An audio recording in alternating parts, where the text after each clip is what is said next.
Crypto family, what up everybody? Welcome back to the Cryptologic channel. My name is John, and as you guys know, my mission here on this channel is to make crypto as logical as possible.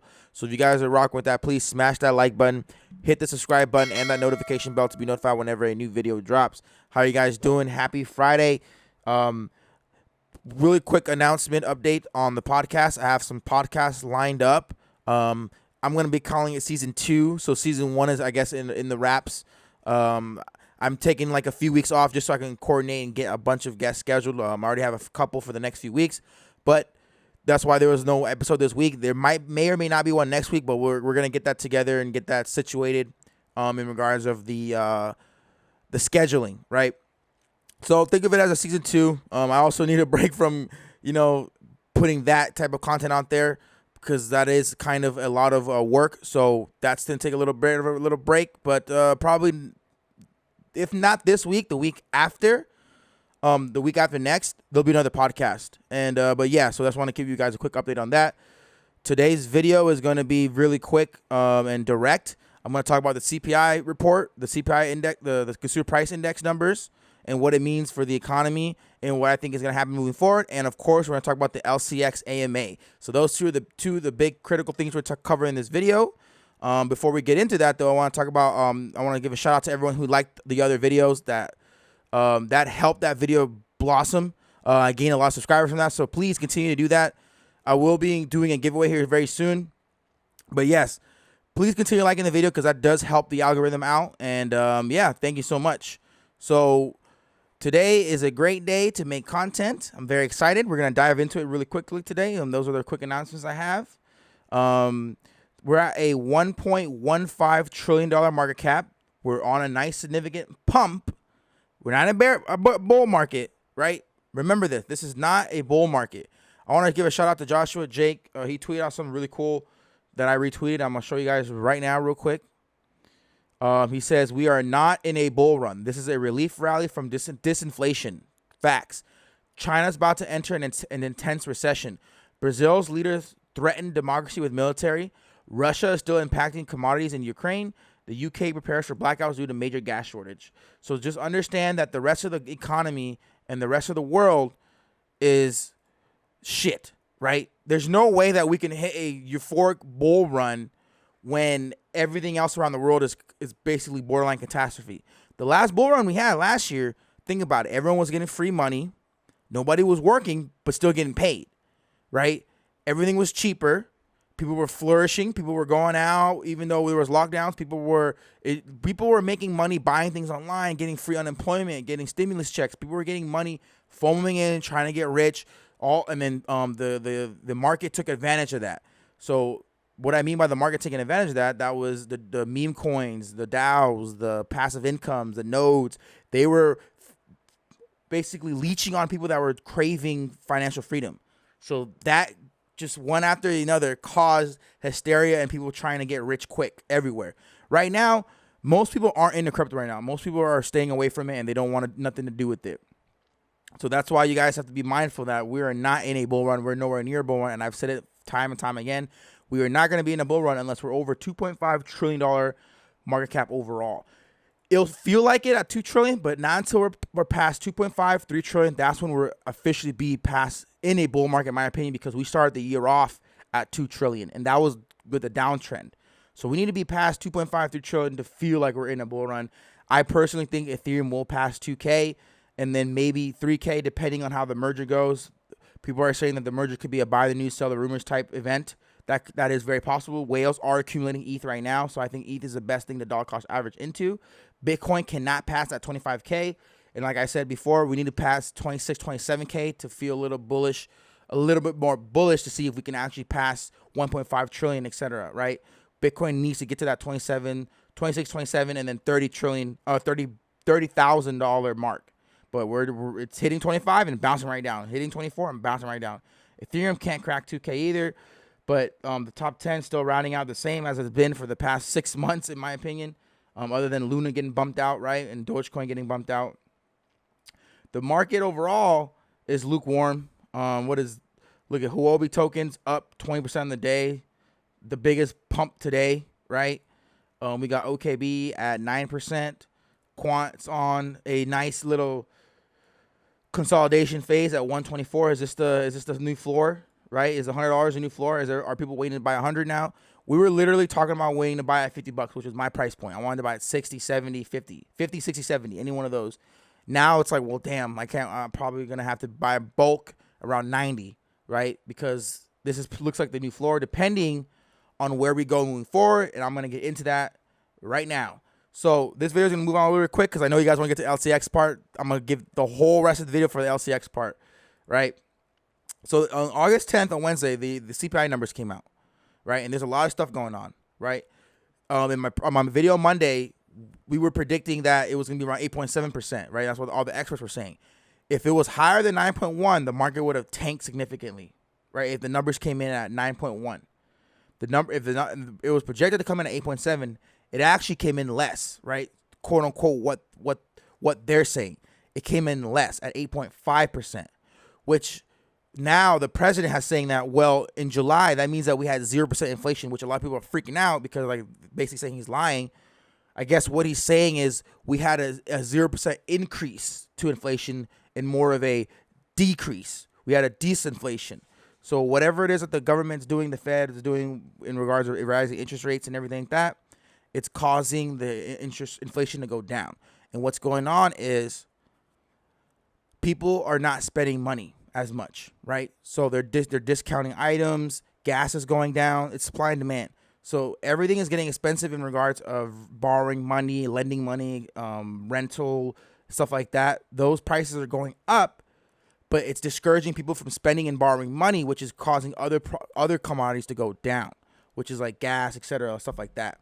So now that looks good going into midterms, which is their overall goal, is to look good going into the midterm elections, so they can, have a fair chance fighting against to get the Senate and the House, right? And this is in regards of both sides. So the current presidency, the administration, this is what they're going to do. Both administrations would have done this either or.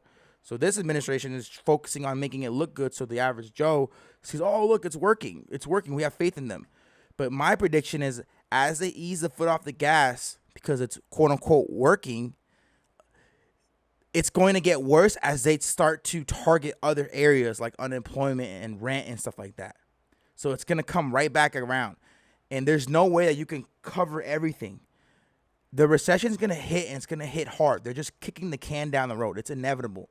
We're too far past the point of having a soft landing and getting us back to normal. Like there's no way we're gonna hit a recession, and there's gonna be a quote unquote reset. It's gonna happen. They're just delaying the inevitable. So right now, we have to deal with what is at hand, right? Rent prices are continuing to go up. Food prices are continuing to go up.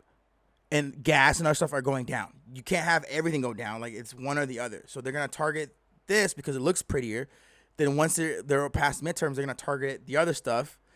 And it's going to cause the inflation to go back up again. It's just inevitable. So you can't cover your tracks on everything. So I highlighted this. It says, but it's easy to overstate how much the slowdown in July matters. Inflation is still abnormally high.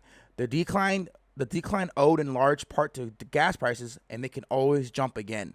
So that's why I'm saying overall, I think we're gonna head to a downward trajectory moving forward. I don't see us hitting a bull run. I see us hitting the worst of the bear market and then a peak bull run. This is a dead cat bounce. We had a nice huge drop a couple months ago, and this is the little uprise, and then we're gonna have a massive drop again, and then we're gonna shoot back up. So, and this is what I want to piggyback off of. This came out the same day the CPI report came out. Rental costs in the U.S. surpasses an average of $2,000 a month for the first time in history. For the first time in history, the average monthly price for rent is $2,000. So you're telling me it's getting better? Like, in one area they're patching it, but another part is getting worse. So that's why I'm telling you guys, overall, we're going to go down. We're going to go down overall. So just keep that in mind. That's my prediction on the market. We're going to go down overall. I think the bottom for Bitcoin is going to be around $15,000. That's my opinion. And I'm probably going to clip this and save this for later. So now, let's get to the meat and potatoes, the juiciest part of the video, which is why you guys are all here. Hopefully you guys didn't skip with using the timestamp to get here. The LCX AMA happened on August 10th, the same day the CPI report came out. So we're going to go over. I highlighted some things. I want to make sure that they're still highlighted. All right, perfect. So LCX saw a nice pump. Let's see here, the other day. And people were in the Reddit groups and stuff like that were wondering why, right? We're up. Look at this. We were just at like 0.58, 5 cents. Just the other day, we were at like 5 cents, and then the AMA came out, and the AMA was bullish, right? The AMA was very, very, very bullish, and let me show you why. So the AMA started off normally like always, right? They went on and had some questions asked and answered. There's about 700 people online at the time. So they talked about AVAX, right? LCX and AVAX partnership is in the works. So Monty says, we just announced the listing of AVAX at LCX. The community host asked, is there an LCX AVAX partnership, right? It says you can now trade, Monty says you can now trade AVAX with 3 trading pairs, AVAX Euro, AVAX USDC, and AVAX LCX. He says, for a few months, we have been in close contact with the Ava Labs team for the integration. At LCX platform, we are now supporting Avalanche across our whole backend and also set up a key infrastructure for it. And then they're like, so basically, in this right here, he was applying to the partnership, right? He puts the quiet emoji, like zip mouth. I can't speak about it for now. I can only tell you to be more patient, but we have some great ideas on what gives extra benefits for the Avalanche community and for LCX as a whole. So that's another potential announcement to be waiting for when it comes to LCX and AVAX. So we gotta wait for the next. I'm more than likely gonna have to wait for the next AMA to find out more information or some tweets. But he's already saying there's going to be some things coming for LCX and AVAX, so be ready for that. So I'm excited for that because I love Avalanche. That's like one of my favorite layer ones, right?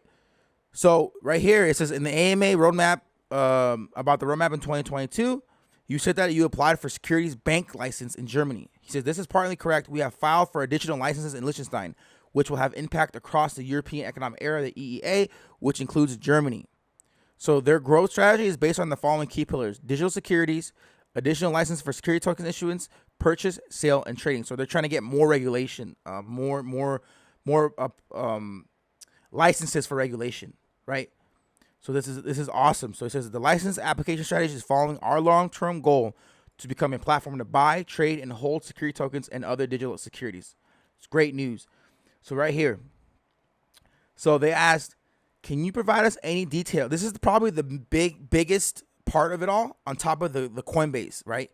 Can you provide us any details on how the LCX quant partnership has progressed? Will we be seeing some quant overledger activity on the exchange soon? And then Monty goes, quant is an important partner of LCX. We share the same vision of getting the balance right between innovation and regulation.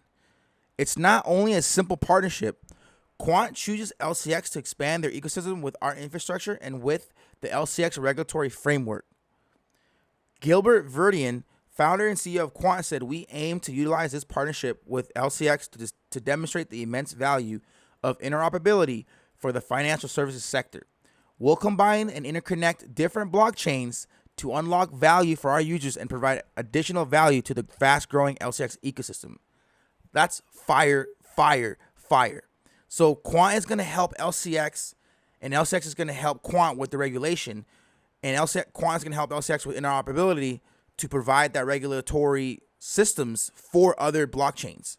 It's amazing what is going to happen with these two ecosystems colliding, right? So he says LCX has started up the details to become a network gateway at the Overledger network, but also Quant will integrate LCX within the Overledger network as a key partner. And in addition, we do share R&D results, collaborate, and explore technical and high-level issues among LCX management and the Quant management team, especially evaluating CBDC exchange settlement. This is going to be huge for the LCX ecosystem because the Quant can help LCX build its blockchain, its own blockchain as well too, which is big news too, which is not confirmed, but it could happen.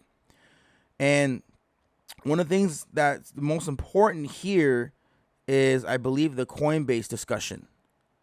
So basically right here, he says, the community host asks, any update on when U.S. residents can upload fiat to your exchange? Can you go into detail on the roadblocks that are preventing that? Looking forward to using your exchange on-ramp fiat in the future. So right now you can't really upload your cash and buy crypto up front. You have to use like USDC or whatever. So Monty says, the current development in the U.S. is a setback for the whole blockchain and crypto industry. The regulatory uncertainty is pushing away many smart entrepreneurs out of the country. On the other side, we do see an increase of incorporations in Crypto Valley, Switzerland, and Liechtenstein. Especially Liechtenstein is leading the way as the country is providing legal clarity for fintech companies like LCX. People will realize how important LCX is. LCX is breaking the standard. They're first in line, and they're setting the standard for regulation and how to do it the right way. So one of the questions is this: could we get some updates on the SEC situation, right? And then they also ask, are you looking into being regulated in any other markets outside of Liechtenstein? So Monty says, the SEC situation is not impacting LCX business or platform. The lawsuit did not involve LCX. It was against former Coinbase executives. And now we learn from the press there are additional lawsuits against Coinbase. There are also no new updates from our side. We're also in a wait-and-see position and trying to find out more and provide help. And then in reply to the regulations outside of the Liechtenstein, he says, we just hope that the U.S. will come up with lightweight legal framework which is not harming the industry, but gives us enough freedom for the companies to grow and build innovative solutions. Liechtenstein is truly leading the way, and the U.S. could learn from the Blockchain Act. Look at that. Liechtenstein is truly leading the way, like I said, and the U.S. could learn from the Blockchain Act. So I'm pretty sure once the U.S. gets the regulation on deck, LCX will immediately go and apply and get that regulation and be able to utilize in the U.S. fully regulated. And then the community asked, exchange update ready to go? And Monty put, do I hear the countdown? Tick tock, getting louder and louder, which means it's getting closer. So the exchange update's getting closer. So right now, they also asked, will LCX be listed in more exchanges in the near future? The question is not yet answered. He says yes, yes, and yes. The LCX token ecosystem is growing. We are super proud to be listed at Kraken, which was announced last month. For new listings, we cannot comment on cents, but you will find out soon. So LCX will be listed on more exchanges. So that's why people are also buying the pump, because there'll be more opportunity for people to buy LCX, which is massive news for LCX. And the rest of the AMA was talking about the giveaway, the TMNs and NFT. But yeah, so those are the main points of why LCX was pumping, in my opinion. The quant partnership, the Coinbase discussion, the new listings, the exchange revamp, the new blockchain, the new regulations and outside of the Liechtenstein, right? But LCX basically saying that, hey, this security label on us doesn't stop us from doing what we do. So LCX is moving full steam ahead, moving forward. They are showing that even though we're in a bear market, they're able to persevere, and especially during a bull run, they're gonna continue to have bullish news come out, and that's just gonna amplify the awareness and attention on LCX, which is gonna make it catapult even further based off of pure speculation, because we're still years away from LCX actually being quote unquote where Binance is, being able just to work and just do their thing, right? They still need to get regulation in the US and other countries. They're good where they are, right? But they want to expand and be good everywhere, which they have the power to do so because they're already good and proven regulation in that country. And countries that are serious about crypto, they don't want one country to be better than the rest. They want to be able to, hey, we can bridge and work with you, because you don't want, like they said, smart entrepreneurs, developers to just go work out that area. They want to be able to have them work anywhere. So that's why it's a lot of pride and ego, but we're a couple years away from institutions and everything that are fully into crypto and fully grasping the concept of blockchain technology and letting it thrive, right? From where we start making our wealth, because we're investing in early. So that's why I think LCX is one of the key components to showing that regulatory framework is required, and it does work. And it does work. So that's why I'm so bullish on LCX, and that's pretty much the breakdown of the AMA. The link will be in the description for you guys to check it out. I want to thank you guys for watching this video so far. I hope it wasn't too long. I hope it was good. I hope you guys enjoyed it. Please leave a comment what you guys think. Please like the video once again. That helps the video out.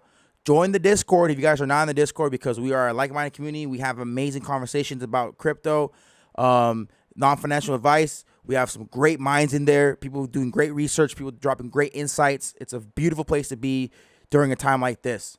So once again, I want to thank you guys for watching this far. Please be safe this weekend. Go out there and make some side hustle money. Go make some money, stack it, dollar cost average, and buy some crypto. And you guys have a safe, great weekend. I'll see you guys on Monday. Peace.